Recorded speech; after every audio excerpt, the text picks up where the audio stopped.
We've just had an amazing retreat, an amazing immersion where we've been able to maybe taste something different to our normal everyday lives, right? We've been able to experience a different pace, a different quality, maybe a different way of eating, a different way of being in ourselves. And it may have felt good, really good, and that you want to maintain a little bit of that in your life and create your life as this kind of immersion into yourself, as a way to bring more awareness, more clarity, more calmness to your days. And so in Ayurveda, we know that is Sattva, and Igor has talked about that in the immersion, how bringing in that quality of Sattva, and what that means is balance, calm, tranquility, lightness, clarity. And the way that we achieve that really is by giving ourselves space for reflection, by eating foods that are wholesome and that have lots of nutrients to nourish the tissues of the body, and by choosing activities throughout our day that are going to support our physiology the most that we can. So just a short background on myself and how I came to Ayurveda. This might be helpful because my life wasn't always, the way it is now. And 20 years ago, I would have been rushing around London, being a busy personal trainer, and my life was not like Imbalance at all. I thought I was doing something for my health and healthy, and on the outside it may have looked like I was healthy, but internally I was on the verge of burnout. And so about 2018, I gave my first workshop in Ayurvedic cooking. I'd already been enjoying creating meals and architecting my own lifestyle to be more sattvic since 2012. That was when my blog went online, kind of sharing about my discoveries, the recipes and such. And really, what Ayurveda did was it gave me a different lens, a different perspective from anything that I'd seen in the West. And I really was searching for balance. I knew I wanted it, but I didn't know where to find it until I found Ayurveda. And so I want to impress and inspire you, hopefully, today through this workshop, in how you can create more space. I love to call it sacred space throughout your day, moments of pause and reflection, slowing down, and really ritual.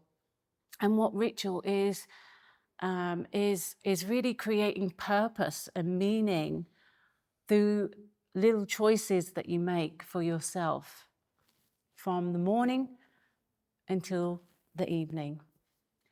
And so you'll notice, hopefully by the end of today, where you'll be able to create more space for yourself, more space to be able to rejuvenate and recharge.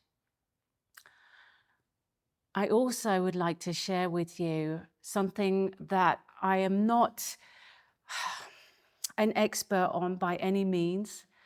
I am deeply passionate about Tantra and the relationship that Ayurveda has to support and sustain that. So we've said that many times during this immersion, that yoga and Ayurveda are always studied together. And that is because yoga is this tool, how to find more self-realization, to go beyond the body.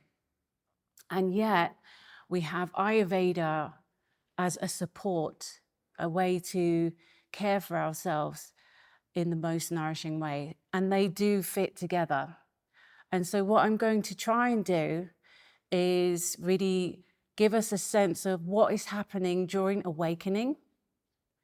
And so you might see me look at my notes, that's fine.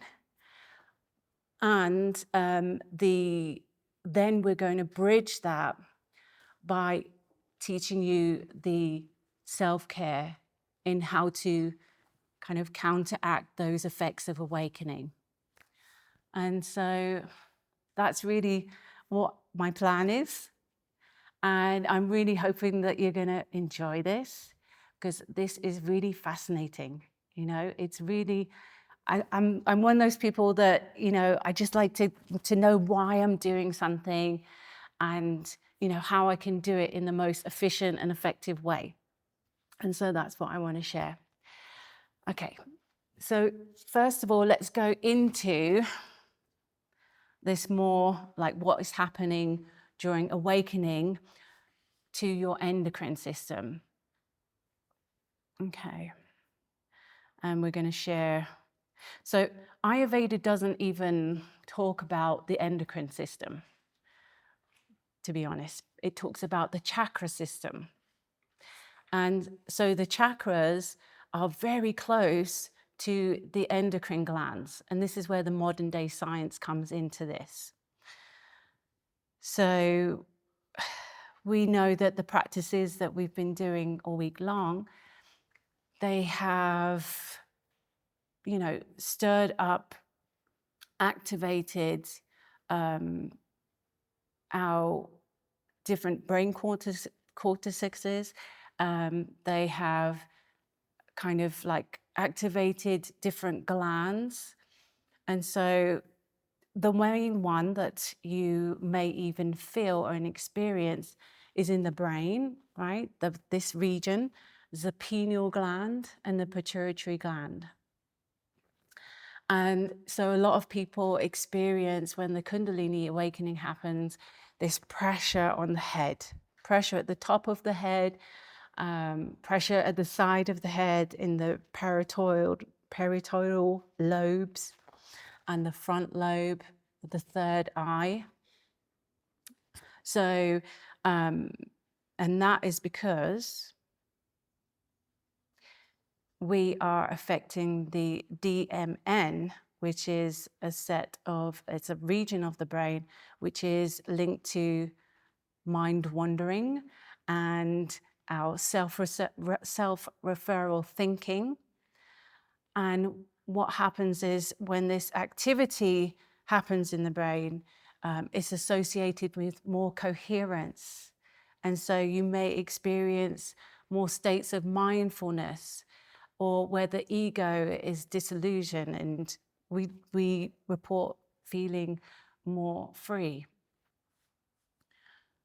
And so scientists have studied this. They've studied what happens during Kundalini. And so we've got the increased gamma waves activities of the brain, and that's linked to heightened states of consciousness, as you know, more energetic sensations rising up the spine, and physical vibrations and heat, all the things that we've been experiencing, and I'm sure that you can relate to. And this is because there's some rewiring happening in your nervous system. And so the pineal gland, which we know is the master gland, and this has control over the entire endocrine system. And it may kind of result in, you know, enhanced awareness. It may also change circadian rhythms in your body. So your sleep may be better or it may be worse. You may become more sensitive to light as this gland is activated. Then we have the thyroid and the parathyroid around the throat chakra. And I'm sure you can link this back to the sutras, which is really lovely, right? So this gets affected also during awakening. And so this is the gland that activates and regulates metabolism and calcium balance in the body. And it can bring sensations around the throat, either tightness or loose, like feelings. You also may experience a kundalini cough that can be like this area. It means something's happening in this area. And a side note is that this area, a chakra, is our expression chakra. And it also allows us to listen and hear others. So when it's balanced, it really can help you manifest your desires more authentically, because you can express yourself more authentically. And when it's balanced, it also helps you to communicate with more clarity and wisdom and discernment. So we say that when it feels balanced, we can speak more fearlessly and with more compassion. But the main thing is that we can also hear others when they're speaking to us. And I really can relate to that. Another significant area of impact is the adrenal glands, and that's related to the solar plexus. And this controls our body's fight or flight response and helps us to manage stress. And as Kundalini, it moves through that solar plexus, it can trigger more anxiety or more fear or just sudden bursts of energy. And as the adrenals adjust to that surge of energy, it can initially feel quite intense, and it can have various different outcomes. The main thing is that over time and with certain herbs, this can help to calm down the adrenal glands. And also, as your body adjusts to this Kundalini area energy, of course, it's going to help to balance that out as well, so that we can radiate more energy and a higher will. Solar plexus is our will chakra, associated with our will, and also enables us to bring our power out more into the world. The next one is a pancreas, related to the sacral chakra. And this is affected in the Kundalini process. This gland, it controls our insulin and blood sugar regulation. So the sacral chakra, that's below the navel, this is our area of creativity and where our emotions are, where our pleasure region is. And so when Kundalini activates that center, they can be highly emotional, and we might have a change in appetite, because this is our area of digestion. So our appetite might go down. We might experience constipation. And this won't happen until our body adjusts to that new flow of energy. Then we've got the gonads, the testes, and the ovaries, and that's linked it to the root chakra, both the root chakra and the sacral chakra. And we know that's responsible for our sexual and reproductive hormones. And this, again, once it's stimulated, we can either have heightened stimulation,